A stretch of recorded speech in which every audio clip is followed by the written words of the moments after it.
Alright, the Reds, it is the post-match pint. The Red and White Cop 2, the Yellow Submarine 0. The Reds in a great position to get themselves to another European Cup final. But we've got to go over there next week and get the job done. But Neil, you've got to be happy with tonight. They had one shot, it was off target. And I was on the Cop tonight in the second half. I was like, turned to my mate Gary and I was like, they haven't been down here. They haven't seen them? They haven't come down. Are they well? They got one corner and that was it. Liverpool just kept the ball, turned the pressure up, got 2 goals. We'll be disappointed they didn't get more, but not bad all told. On your one corner, it ricochets off Fabinho 35 yards from our goal, and the keeper just can't get over quickly enough to go and get it. Listen, I'd have liked one more.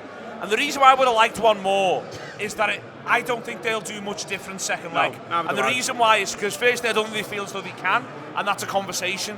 But secondly, they'll have in the back of their minds, we're all right with 0-0 on 70 to make it a mad 20-minute scramble, see if we grab one, and then see if we grab another and get extra time. Whereas 3, you can't kid yourselves like that. You've then got to come and play that bit more. Apart from that, listen, I felt first half Liverpool were plugging away, they were probing, they were going to find something, and then second half, they get it, and listen, it's a lucky ricochet. But they deserve it, and as I say, before the game, listen, I was very much into this idea. We had to, I keep saying listen, by the way, it's very annoying. I was very into this idea. We had to treat it like we would any other European Cup semi-final first leg ever, where 2-0 is a great result. And so I can't now go, well, I'd love a third or I'd love a fourth to be full of shit. It's absolutely fine, this. We're in really good shape. We've just got to go over there now and do a really professional job next Tuesday. Phil, you've already packed your ballies into a bag ready for Paris. You think it's done? I just don't see how they beat us 2-0. And if at the end of the day, ultimately, if they beat us 2-0, we're still favourites to qualify, by the way. That's the scale of the task that Villarreal have on their hands. We are a much better team than them. I'm looking at people on our bench who would be their best player. Yeah. Like, there's a huge gap between those two teams, and I sort of think that we gave them a little bit too much respect. Probably not quite the right way of phrasing it, but I think we were probably a bit too overcautious simply by the fact that this was a Champions League semi-final. Ultimately, we had a much better side than them, and listen, they were very well organised, and they made it difficult first half for us to get the ball into the right areas. But I think the teams get too much credit sometimes for being well organised. They're top-level footballers. It's not hard. It's not that difficult to get those footballers in and sit them in a meeting and go, right, you know all those things you do with the ball? You don't really need to do them. You just need to stand here and win that ball and go to that man when he goes there and do this and do that and do the other and make it hard. Now the impetus is on them now to flip that on its head. They can't, like, it's all well and good saying get to 70 at 0-0. If they get to 70 at 0-0, they're going to have to come on us. If it's 0-0 on 70, we'll win 1-0. I just don't see how the game pans out that they get that to extra time. And that's what 2-0 is. Extra time is 2-0. 2-0 is extra time. It's not a win.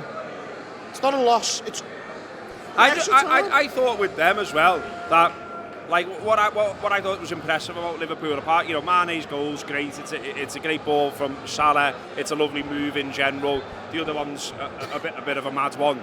But what I liked about Liverpool tonight was just the determination, the spirit, the effort, the closing down, the pressure, whatever you want to call it. They couldn't play.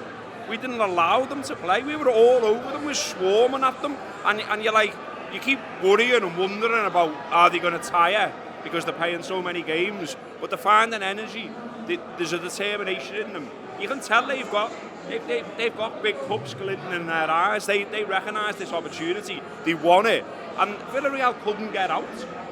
I think your point there around you're waiting for Liverpool to tire on 60, I thought Villarreal just wanted to be in the bath. Yeah, they wanted to get off. That was the moment of showed them the way to go on was on 60.